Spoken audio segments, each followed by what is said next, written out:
Said. Oh, really nice chairs. Yeah. Are the people in? How they are in? Okay. Oops. Okay. All right. Hey, everyone. Thanks for coming to a rainy Fort Lauderdale. We appreciate it. Not a ton of people in the room today, so we'll try to get through this fairly quickly. But let's take questions. I see you, Pardeep. We'll get to you. Let's take questions in the room first. And we got mics on the side. And up here.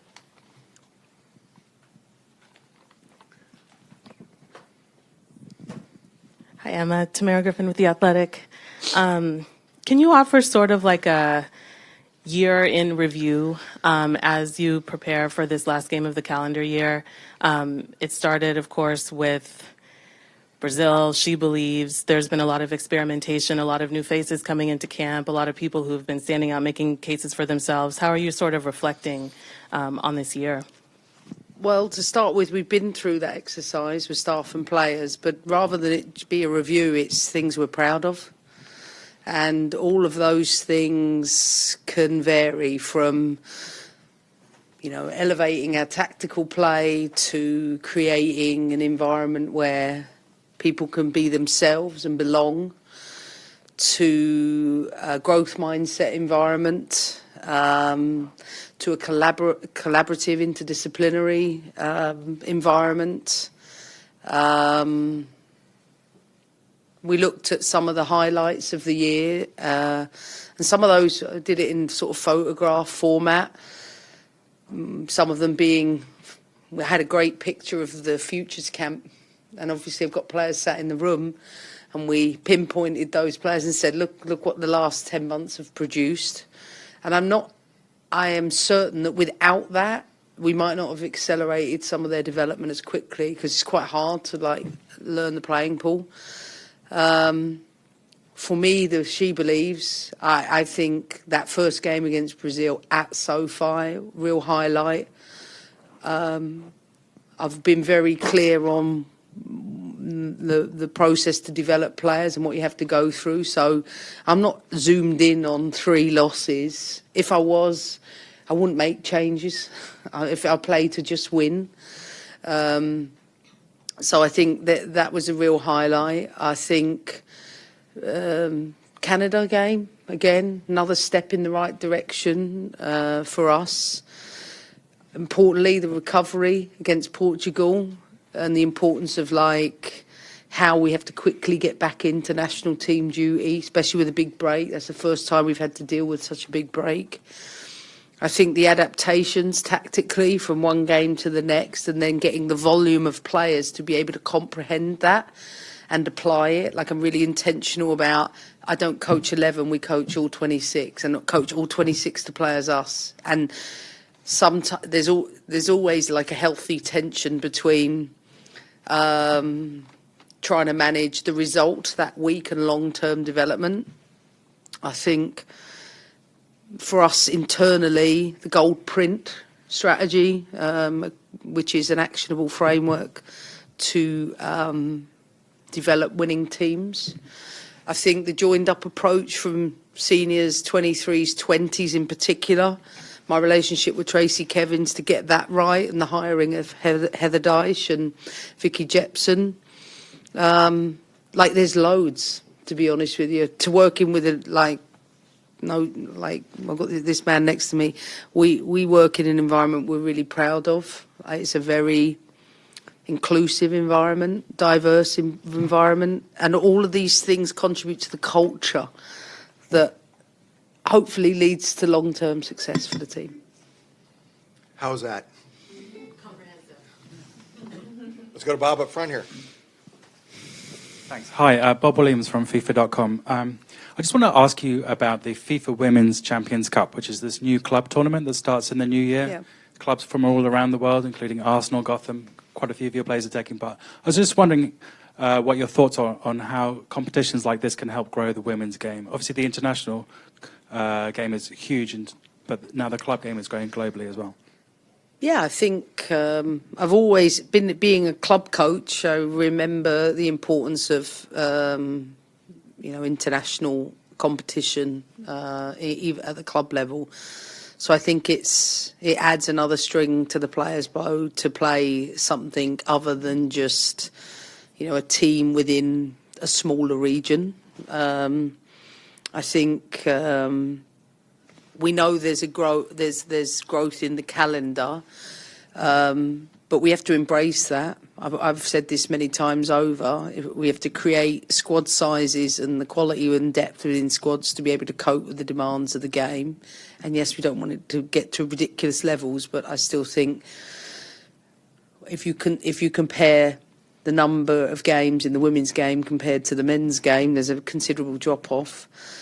And I believe in the diversity of opponents. So I think it's a great competition. And yes, having a lot of players in that will be really good to see how they perform at that stage. Anybody else in the room before I go to, yeah. Actually, before you go, just a quick housekeeping note. As we are not training in the stadium, but we're training at the training fields, our mix zone is going to be over there. So after we're done, everyone just walk out these doors, get into the shuttles. We're going to shuttle you over for quickness and weather, and then we'll do the mix zone like inside the gym there. Cool? Cool. Please go ahead. Hi, Lexis with Fort Lauderdale United. So kind of what you mentioned in the previous questions as well, you have a bit of new players on the roster. So with the momentum from the victory over Italy and Orlando, do you see this as an opportunity to test more of the newer talents on the roster and assess their fit within the system? I'm going to continue doing what we plan to do this year, which is to create opportunities for players. I think it's fair to say that my whole argument is that no matter who plays, the level of performance should still be high, and granted, to build connections, keeping teams together for more games might make that even more cohesive. But I think we demonstrated the other night, I'm doing that, across the course of the year instead of just across the course of the camp. And I think as we keep developing, it is important for me to have the combinations of both, not a wholesale 11 change, but changes to the team so that I can keep seeing if players where they are within the grand scheme of things. I think it's important to note that Emma's given 27 debuts since she came aboard, and 16 this year alone, which, if you see our social media, is the most in a calendar year since the very first year of the program. Yeah. That was 40 years ago. All right, let's go online. Pardeep, you're up. Hi, Emma. Thank you for the time, and also thank you for mentioning how many players just received their debuts under Emma, because that was where I wanted to go with my question. I know that has been a priority for you. That's something that you have never hidden from any of us. But I'm just, in the theme of looking back at the year and really at your time with this national team so far, I'm curious, what has it been like actually meeting that many players and working with all of them and, introducing your ideas to them? And again, it's such a big group of players. And has anything about this experience pleasantly surprised you in terms of expanding and looking at the player pool? First of all, there's a team of people behind me, really competent people that are, if you knew how our system worked in the background, it is so comprehensive. Whether that's onboarding people, whether that's bringing people up to speed with the tactical developments, whether you are first time into camp, second time, third, multiple times, whether you are a pregnant player at home, whether you are a long-term injured player at home. We've created a system to keep that development going both online and in person with a team of people that deliver on that. And they can deliver on that because the model's clear.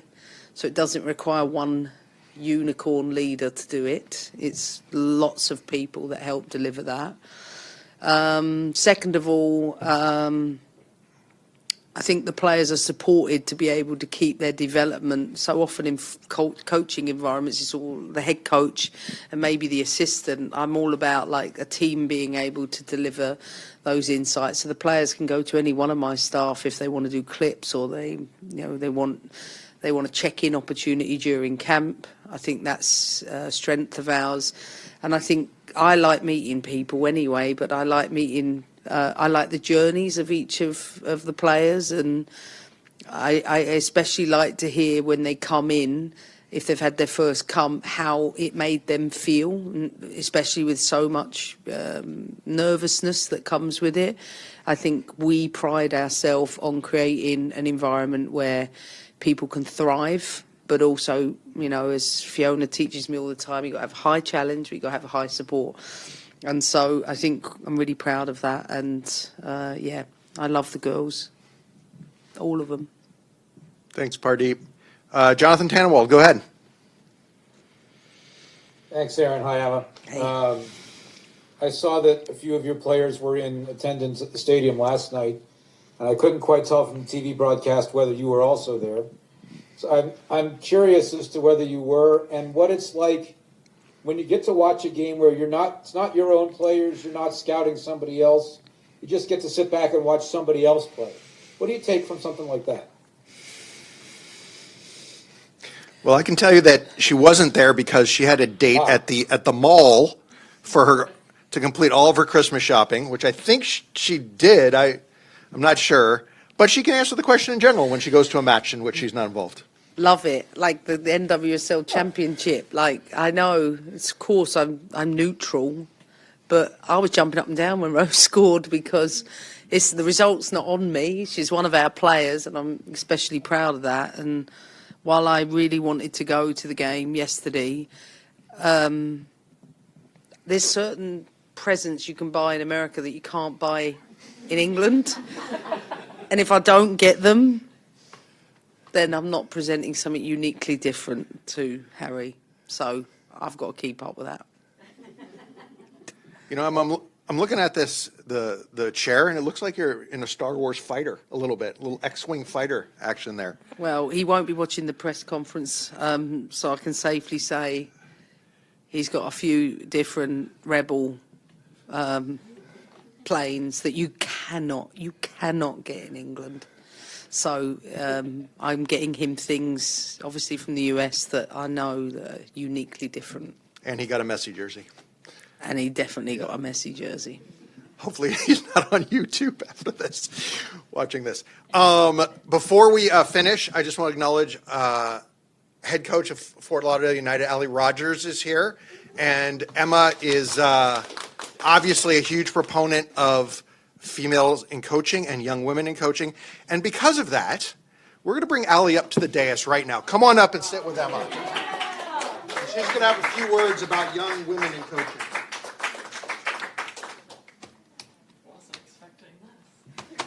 Well, we didn't want to. We didn't want to give you a heads up on it. Oh my goodness, no heads up at all. So, you know, what's motivated you to become a coach?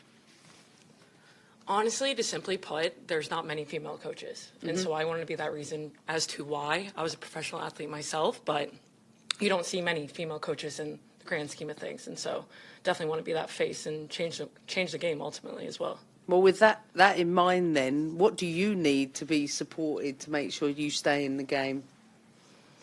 Just being around really good people, which I'm at Fort Lauderdale United. So I feel like I'm being really good, really well supported right now, and then getting opportunities like this.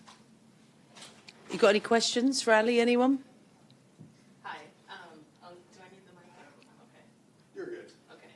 I'm Tamara Griffin. I'm with The Athletic, and I am going to be working on a story about Fort Lauderdale, so this is perfect for me. I sort of came into the team because there were players that I followed in the NCAA who now play for Fort Lauderdale. There are players in the NWSL who've been sent to Fort Lauderdale on loan. Yep.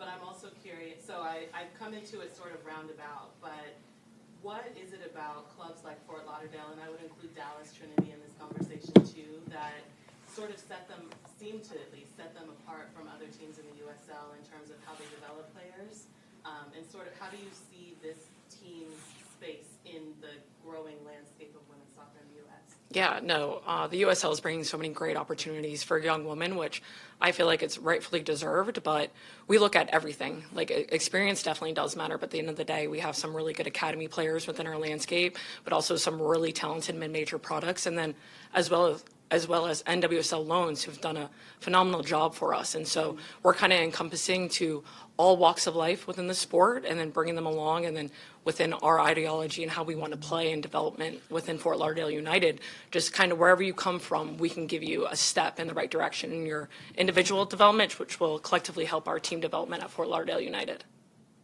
You have to see it to be it. I say this all of the time. We need to keep females in the game, not just get them in the game, but keep them in the game. And that challenge for all clubs, no matter where you are, is thinking about how we best do that, because this should be the norm. It's important for our girls, our women, to have female role models in coaching. Thanks for coming up. Oh, thank you. Awesome. Thanks, guys. All right, stay right there. We're going to cross the field. We're going to do a photo up here and jersey exchange. All right. Here, let's get these chairs out of the way. So sorry. Yeah. Perfect. Right there in the middle. Looks good. And 1, 2, 3. Great. Thank you. Oh, thank you so much. Seriously. Good luck with oh, it. I really appreciate it. Okay, Thank you. seriously, Thank good you, luck thank you. with it. Thank you. Here, All right. We're doing one with One with yeah. the front, Jim. Yeah. Yep.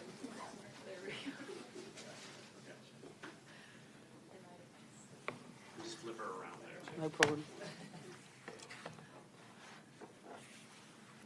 Thank you so much. Thank you. you. Thanks Thank you a lot. again. Take care.